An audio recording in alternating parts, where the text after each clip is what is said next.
오늘 과정은 화면의 구조로 진행해 보려 합니다.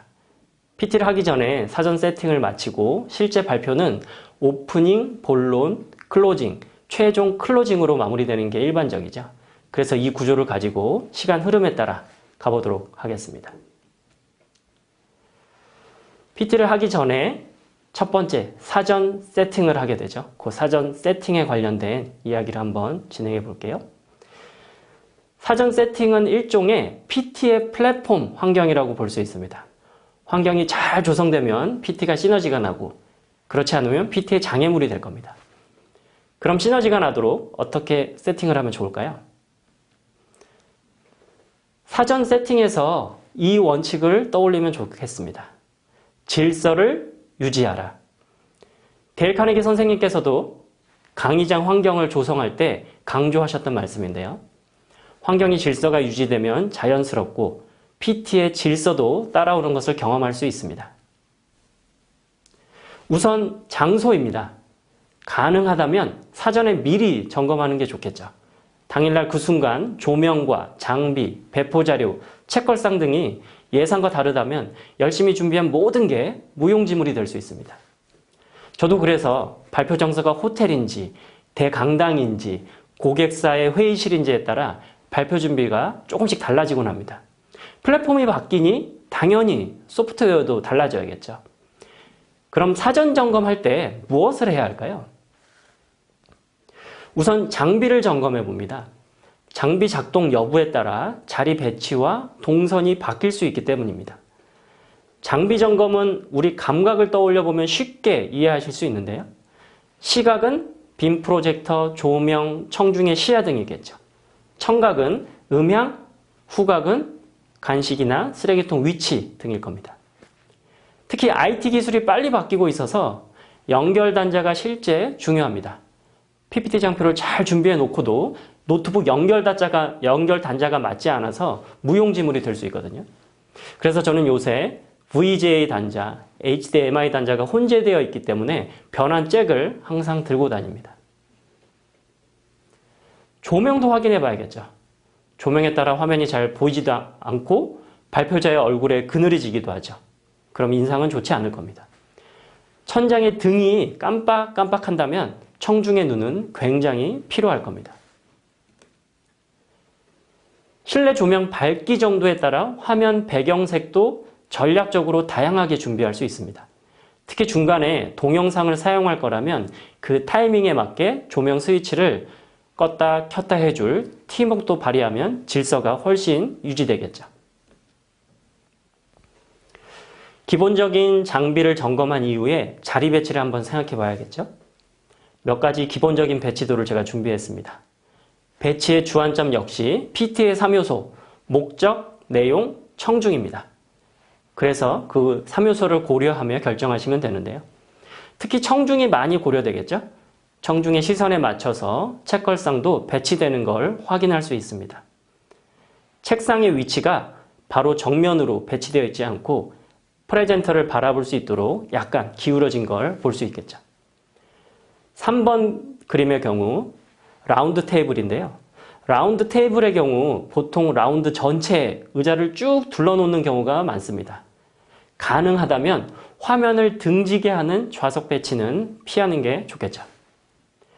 4번 배치도는 인원이 많거나 좀 더 친밀감을 쌓게 할 경우에 책상을 뺄 수도 있습니다. 청중의 관점은 자리 배치뿐만 아니라 여러 장비에도 영향을 미칩니다. 화면에서 몇 가지 사례를 갖고 왔는데요.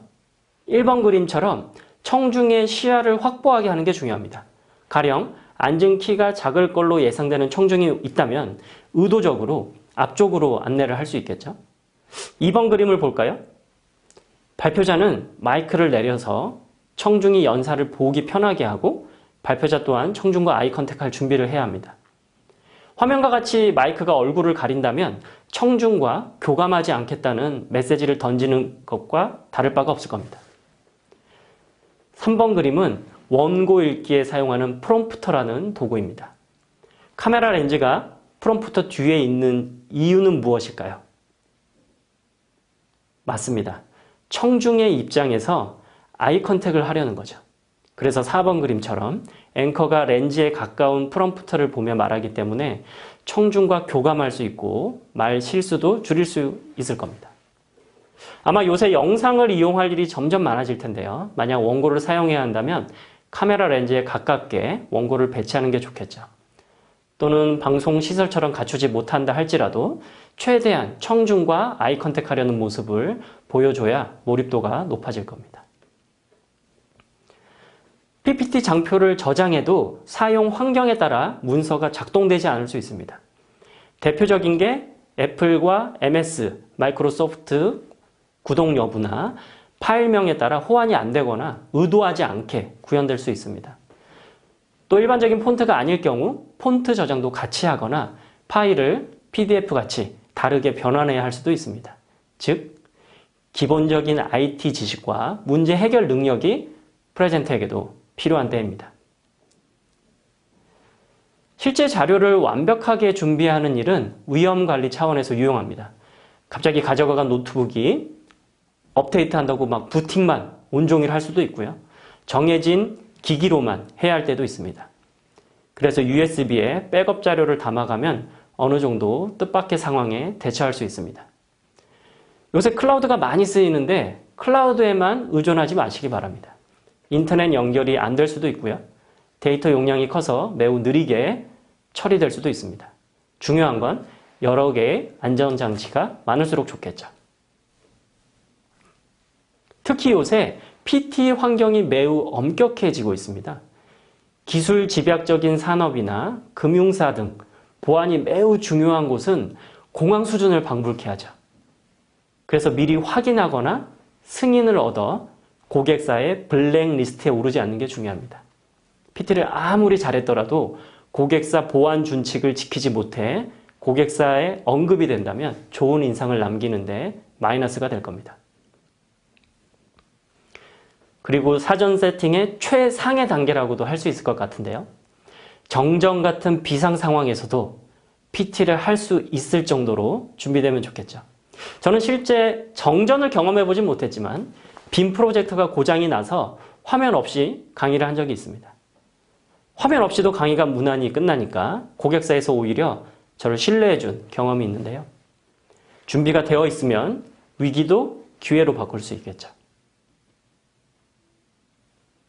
정리하겠습니다. 질서를 유지하십시오. 사전 세팅에도 PT의 3요소, 목적, 내용, 청중이 기준입니다.